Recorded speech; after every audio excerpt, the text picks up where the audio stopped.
After 16 years of loyal service, the Countach was replaced in 1990 by the Diablo, whose development project number 132 had started with the Mimran brothers. In 1987, Chrysler became Lamborghini's new owner and asked Marcello Gandini to once again design Lamborghini's next supercar.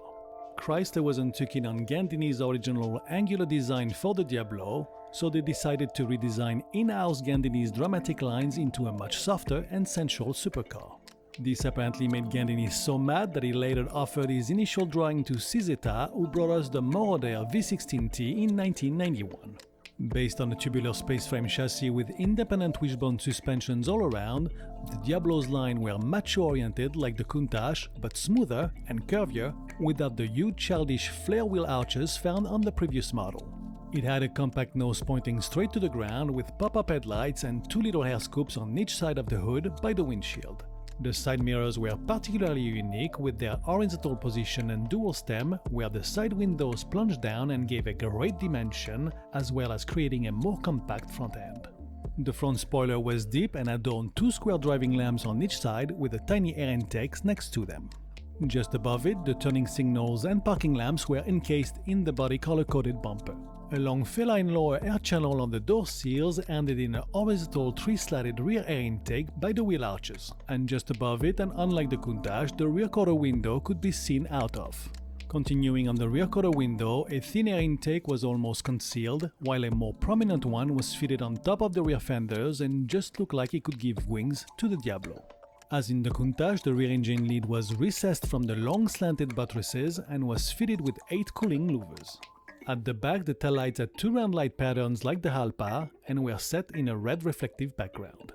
The rear bumper was chiseled at its top and acted as a downforce device while looking good doing it. And underneath the bumper, the usual quad exhaust tips were more than expected. Also, as in the Countach, you could ruin the lines of your Diablo by ordering a huge rear wing. To complete this design, the two-piece 17-inch Aussie Racing 5-hole alloy wheels were reminiscent of the Countach wheel design and were fitted with the latest, stickiest and widest Pirelli P0 with 335mm rubbers at the back, as on the legendary Ferrari F40. The Diablo's interior was clean with a slanted center console housing the radio, AC heat controls and window switches. The 5-speed gear lever and its exposed metal guiding gate was located on the tunnel console for everyone to see. The binnacle was high and displayed 2 levels of dials with 2 digital screens on the lower level. And as in the previous model, the Diablo had inviting banana-style bucket seats that almost gave you a lay-down position. The Countach's quad-cam 48-valve V12 engine was used but enlarged to 5.7-liter or 348 cubic inch, and had its gearbox ahead of the engine as in the Countach for better weight distribution. Now developing 492 horsepower at 7,000 rpm, the maximum speed was 325 km per hour or 202 miles per hour, which was at the time very symbolic because the ferocious 1988 Ferrari F40 had a lower top speed of 324 km per hour or 201.3 miles per hour. In 1993, the Diablo VT was introduced and had a 4-wheel drive system, viscous traction, that could transfer up to 25% of torque to the front wheels when the rear wheels lost grip, making this devilish ride a more grounded one. Also starting on the Diablo VT, a lower and revised dashboard design was introduced, improving the driver's front visibility. Lamborghini celebrated their 30th birthday a little late with the Diablo SC30 in 1994. The SC30, produced at 150 examples, had a metallic purple finish, or the color available upon request, horizontal slats on the deeper front spoiler, the Lamborghini emblem was placed on the front bumper, and the body color-coded side mirrors were a good touch, while the rally-inspired side windows meant business. The now bigger door seals air intakes received 2 vertical slats, a repositioned, reversed and fog lights onto the rear bumper, 4 large slats cover the engine lid as on the Miura, a rear wing was standard, and to finish, a 1-piece alloy wheel set with the traditional 5-hole patterns completed this birthday present. As all Diablos, the interior was now fitted with a lower 1-level binnacle only. The SC30 had no AC, no power steering, but did have carbon fiber seats with 4-point harnesses.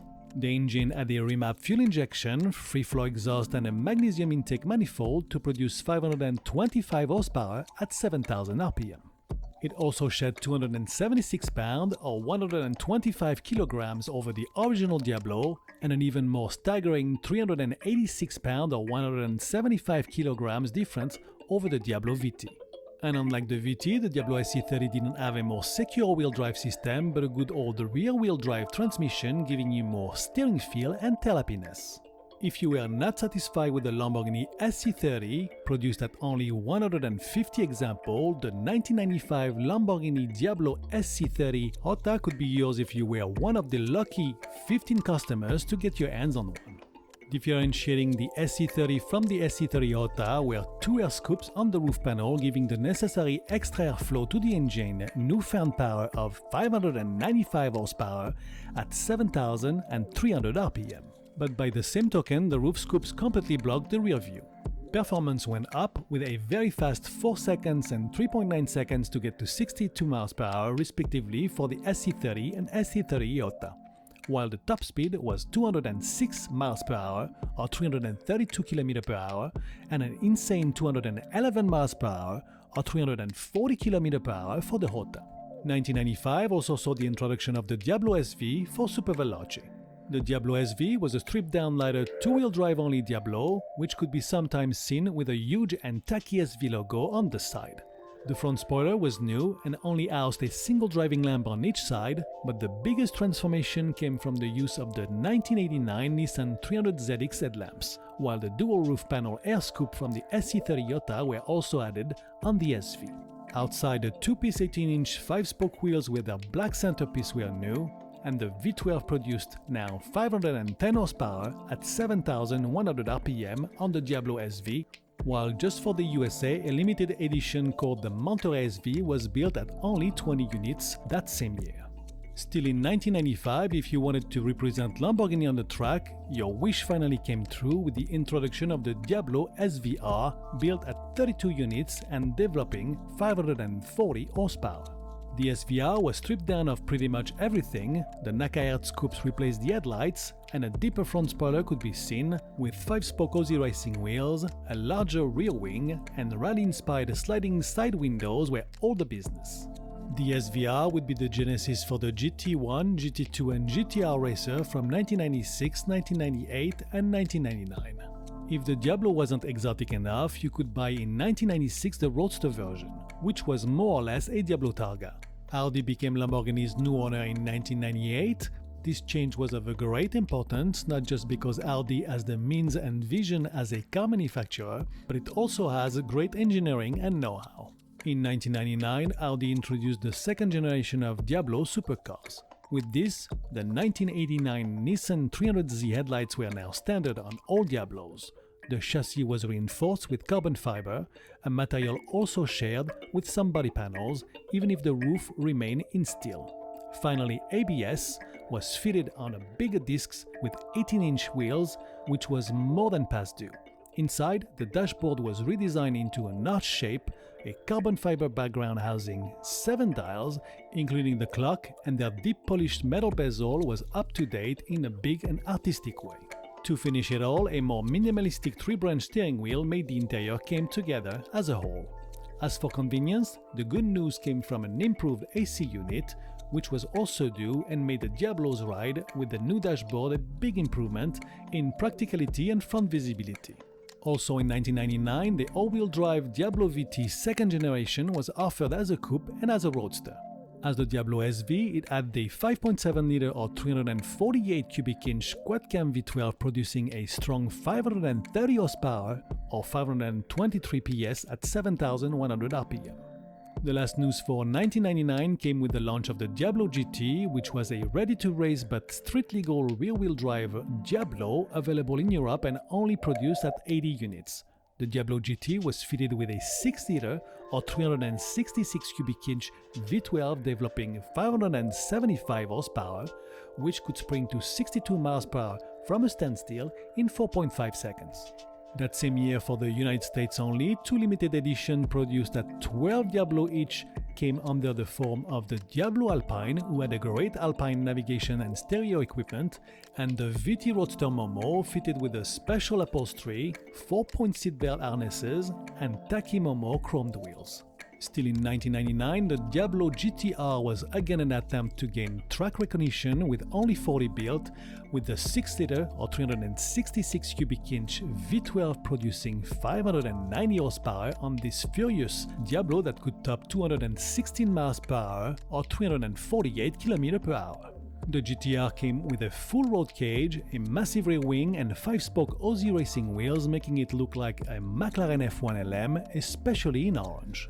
In 2000, Lamborghini introduced another limited edition with the Diablo Millennium Roadster, only produced at 30 units.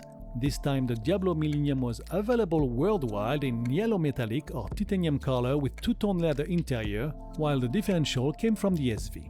But the best of the bunch was kept for last with the superb 2000 Diablo VT 6-liter. The VT 6-liter was redesigned by Audi's Belgium head designer Luc Donkerwalk with a new bumper more flush to the front hands line, including a bigger and clear flush turning signal, while on each lower side of the front spoiler, a major intake with a tiny optical lens inserted made the Diablo look younger and more powerful than ever. The smoother one-piece 5-all-wheel set was also new and reflected the modern and clean look of the car. The taillights were replaced by two traditional round lamps on each side, which fitted nicely into the refreshed design, while the two large lower central exhaust pipe replaced the older quad-cam system. As the VT, it had an all-wheel drive transmission, but a rear-wheel drive version was also available. In 2001, the Diablo VT SC was introduced and offered at 40 units. Half of them received a metallic gold finish, and the other half were done in dark maroon. The interiors were then respectively matched with a specific taupe or chocolate tone leather, seat and carpet, carbon trim and Alpine stereo navigation system were also part of the package. Both VT 6-liter Diablos adorn an enlarged 6-liter or 366 cubic inch V12, now developing 550 horsepower at 7,100 RPM. This 6-liter Diablo were good for a top speed of 208 miles per hour or 335 km per hour, while the 0 to 62 miles per hour was done in a mind-bending 3.9 seconds. Many different versions were made with little tweaks here and there to milk the Diablo as much as possible until 2001. But the most radical and harmonious changes would come with the Diablo VT 6-liter. The Diablo would be the last of the ultra macho supercars in the world, which Lamborghini was king at producing until the Miura. The next Lamborghini generation would be still the king of the exotic cars, but thanks to Audi, it would have a more sensible and practical side to it. The Diablo was also the last Lamborghini that Ferruccio Lamborghini witnessed. He passed away in February 1993.